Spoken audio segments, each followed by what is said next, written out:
ఖమ్మంలో గల VDS colony నందుగల ప్రముఖ విద్యాసంస్థ సర్వజ్ఞ పాఠశాల ఆవరణలో 80వ స్వాతంత్ర దినోత్సవ వేడుకలు ఘనంగా జరిగాయి. ఈ వేడుకలకు ముఖ్య అతిథిగా పాఠశాల చైర్మన్ ఆర్వి నాగేంద్ర కుమార్ హాజరయ్యారు. ఆయన జాతీయ జెండాను ఆవిష్కరించి స్వాతంత్ర దినోత్సవ శుభాకాంక్షలు తెలియజేశారు. ఈ సందర్భంగా చైర్మన్ ఆర్వి నాగేంద్ర కుమార్ మాట్లాడుతూ, భారతదేశ స్వాతంత్ర్యం కోసం తమ ప్రాణాలను త్యాగం చేసిన మహనీయులందరినీ ఈ సందర్భంగా స్మరించుకోవడం మనందరి కర్తవ్యమన్నారు. ఖమ్మంలో గల వీడిఓస్ కాలనీ నందు గల ప్రముఖ విద్యాసంస్థ సర్వజ్ఞ పాఠశాల ఆవరణలో 80వ స్వాతంత్ర దినోత్సవ వేడుకలు ఘనంగా జరిగాయి. ఈ వేడుకలకు ముఖ్య అతిథిగా పాఠశాల చైర్మన్ ఆర్వి నాగేంద్ర కుమార్ హాజరయ్యారు. ఆయన జాతీయ జెండాను ఆవిష్కరించి స్వాతంత్ర దినోత్సవ శుభాకాంక్షలు తెలియజేశారు.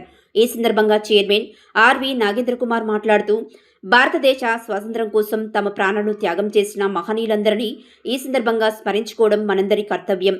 దేశంలో ఆగస్టు 15న త్రివర్ణ పతాకం రెపరెపలాడుతుందని, 200 ఏళ్ల బ్రిటిష్ ప్రభుత్వ పాలన నుంచి విముక్తి కోసం ఎందరో మహానుభావులు సుదీర్ఘ పోరాటం సాగించారని, దీని ఫలితంగా దేశానికి 1947 ఆగస్టు 15న స్వాతంత్ర్యం సిద్ధించిందని తెలుపుతూ మన స్వాతంత్ర సమరయోధుల త్యాగాలను గుర్తు చేశారు.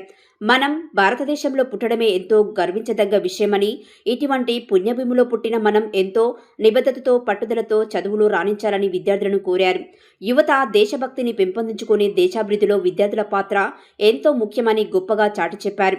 చదువుతో పాటు క్రమశిక్షణ, సత్ప్రవర్తనతో సమాజానికి ఉపయోగపడే పౌరులుగా ఎదగాలని విద్యార్థులకు పిలుపునిచ్చారు. సర్వజ్ఞ ఎన్సీసీ విద్యార్థులు చేసిన పెరేడ్ అందరినీ ఆకట్టుకుంది. పలువురు చిన్నారులు దేశం కోసం ప్రాణాలు అర్పించిన వీరుల వేషధారణలో అలరించారు. ఇండియా వాలా దేశం మనదే, ఎగురుతున్న జెండా, జై హిందుస్థాన్ అంటూ సాగిన నృత్యాలు విద్యార్థులను అలరించింది. వివిధ రకాల సాంస్కృతిక కార్యక్రమాలు, దేశభక్తి గీతాలు, నృత్య ప్రదర్శనలు నిర్వహించి విద్యార్థులు ప్రేక్షకులను ఉత్సాహపరిచారు.